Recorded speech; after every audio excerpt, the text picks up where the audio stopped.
क्या आप भी गर्मियों में एसी का इस्तेमाल करते हैं? क्या आप भी अपने रूम में, अपने ऑफिस में, अपने कार में टेम्परेचर को 20 से भी नीचे यानी कि 16 डिग्री 18 डिग्री तक ले जाते हैं ताकि आपका रूम, ऑफिस, कार जल्दी से ठंडी हो जाए और आप इस गर्मी से राहत पा सकें? तो अब यह करना शायद आने वाले समय में मुश्किल होगा, क्योंकि गवर्नमेंट लेकर के आई है न्यू एसी रूल्स जो बहुत जल्द इम्प्लीमेंट हो जाएगा। और ये साउथ एशिया में पहला ऐसा रूल है जो भारत ला रही है। तो आइए आज की इस वीडियो में हम लोग जानेंगे ये क्या है न्यू एसी रूल। ये रूल लागू हो जाने के बाद जितनी भी एसीज मैन्युफैक्चर होंगी उसमें आप 20 डिग्री सेल्सियस के नीचे टेम्परेचर को नहीं ले जा पाएंगे। और यह रूल सभी तरह के एसी में लागू होगी, यानी कि चाहे आप रेसिडेंशियल पर्पस के लिए एसी ले रहे हो, चाहे आप कार में एसी जो आती है उसकी बात कर लो, या आप ऑफिस यूज के लिए जो एसी लेते हो उसका बात कर लो, सभी तरह के एसी में ये नियम लागू होगा कि अब कोई भी एसी 20 डिग्री सेल्सियस के नीचे नहीं जाएगा। अभी तक जो टेम्परेचर रेंज एसी में होता था वह 16 डिग्री से लेकर के 30 डिग्री सेल्सियस तक देखने को मिलता था, बट अब आने वाले समय में जो टेम्परेचर रेंज देखने को मिलेगा वो 20 डिग्री सेल्सियस से लेकर के 28 डिग्री सेल्सियस तक देखने को मिलेगा।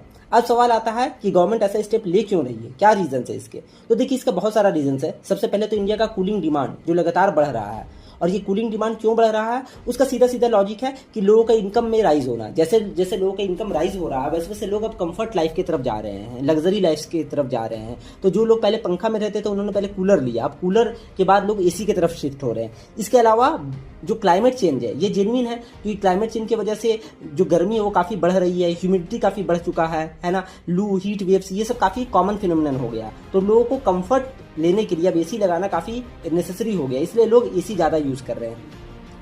कुछ डेटा हमें ये भी बताती है कि एसी अकेला रिस्पॉन्सिबल होता है कम से कम 40 to 60% जो भी पावर का कंजम्पशन मेट्रो सिटीज में होता है उसके लिए। तो आप समझ सकते हैं एसी कितना पावर कंज्यूम करती है।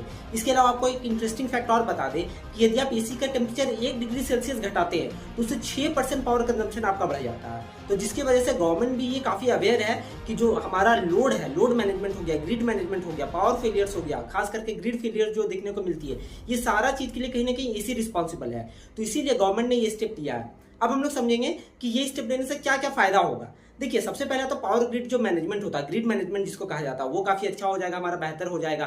फिर एफिशिएंट वे में हम लोग एसी को यूटिलाइज करेंगे, जो वेस्टेज ऑफ इलेक्ट्रिसिटी होता था वो कहीं ना कहीं रिड्यूस हो जाएगा। अभी लोग क्या करते थे, 16 डिग्री सेल्सियस एसी का टेम्परेचर कर दिए हैं और ब्लैंकेट लेकर भी सो रहे हैं। तो अब कम से कम ये सारी चीजें जो वेस्टेज होती थी ये काफी हद तक रिड्यूस हो जाएगा। इसके अलावा आपको पता होगा कि एसी वगैरह चलाने से ये ग्लोबल वार्मिंग को भी काफी ज्यादा बढ़ावा देती है, क्योंकि इससे कार्बन एमिशन होता है। तो कहीं ना कहीं ये काफी हद तक कंट्रोल में आ जाएगा। तो ये सारा रीजन है जिसके वजह से गवर्नमेंट ने ये सारे डिसीजंस को लिया है।